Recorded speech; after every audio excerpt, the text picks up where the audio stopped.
Isang magandang umaga po sa ating lahat. Greetings from Baguio City.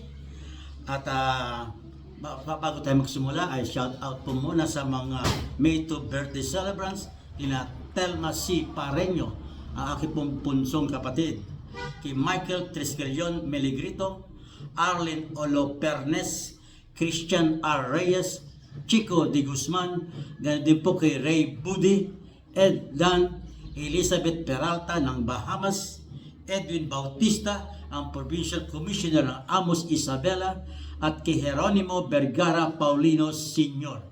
Maligayang kaarawan po sa inyong lahat.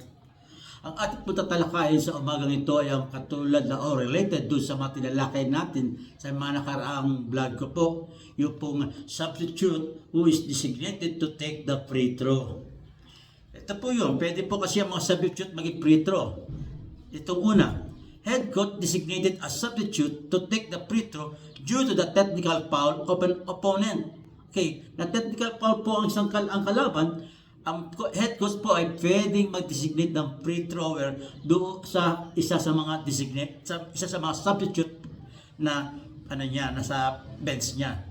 So, pangalawa, head coach designated as substitute to replace a free throw shooter being injured, having committed 5 fouls, or having been disqualified.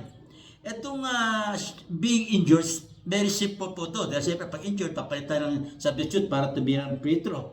Pero having committed 5 fouls, marami nalilito dito. Bakit magkakaroon ng free throw having committed 5 fouls? Kasi po, kung nyari po ay in A1, lumay up, then after that, na-vertical siya. Na-technical foul siya, naniko siya, whatever, minurang player o referee, nakaapat ng foul siya, panlima po yung technical foul. So 5 foul siya, lalabas na po siya. Hindi po siya pwedeng tumirang 2 free throws o whatever free throws na pwedeng ibigay sa kanya. So ang substitute ang papalit. Ganun din po siya having been disqualified. Kung A1 po, lumay up, foul siya, pinaul siya ay shooting, then ang ginawa niya, sinuntok niya yung pumal sa kanya, disqualified siya. Siya mag-free throw. Hindi siya pwede mag-free throw dahil disqualified siya. Kaya yung substitute ang siyang papalit sa kanya. So, ano po ang ruling in this scenario? Ito po ang ruling sa scenario as stated in Article 19.2.4 as follows. Binukot ko na po ito para hindi tayo malito. Isa, a substitute who becomes a player cannot be substituted until the ball becomes dead again after a game clock running period. So yung substitute po na naging player po, hindi po siya palitan ulit until the ball becomes dead again. After game clock running period, tumatakbo oras dapat doon. Okay? Pangalawa, a player who becomes a substitute cannot re-enter the game until the ball becomes dead again after game clock running period. Yung player po na naging substitute, hindi siya pwedeng mag-re-enter until the ball becomes dead again after a game clock running period. Kailan tumatakbong oras.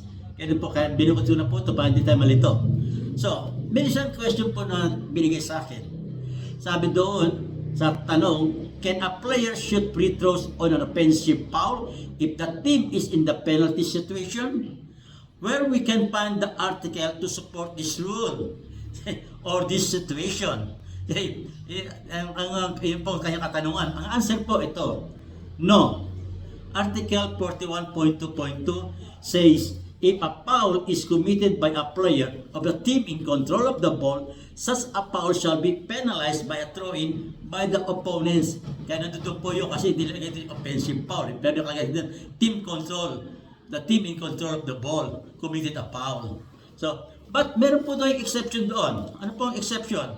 Ang exception po doon, if an offensive player committed a technical foul, unsportsmanlike foul, or disqualifying foul. Okay?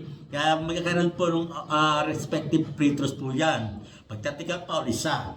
Pag unsportsmanlike foul, conforme siya sumira, 2 or 3 points, or mag-foul counted, 1 free throw, no line up dahil ball possession po, or disqualifying foul, you're thrown out or ejected. So, yun po ang exception doon. Yan po ating maikling aralin sa umagang ito. At huwag po natin kalimutan muli mag-like, mag-share, mag-follow at mag-subscribe sa aking YouTube channel. At bago tayo magwakas ay mag-iiwan tayo ng isang salita ng Diyos na matatagpuan sa Philippians chapter 4 verse 13. I can do all things through Christ who strengthens me. Yan po ang salita ng Diyos. Maraming salamat muli sa inyong lahat. Ito pong yung abang lingkod, former FIBA referee, Eto Cameron. Hanggang sa muli. Bye-bye.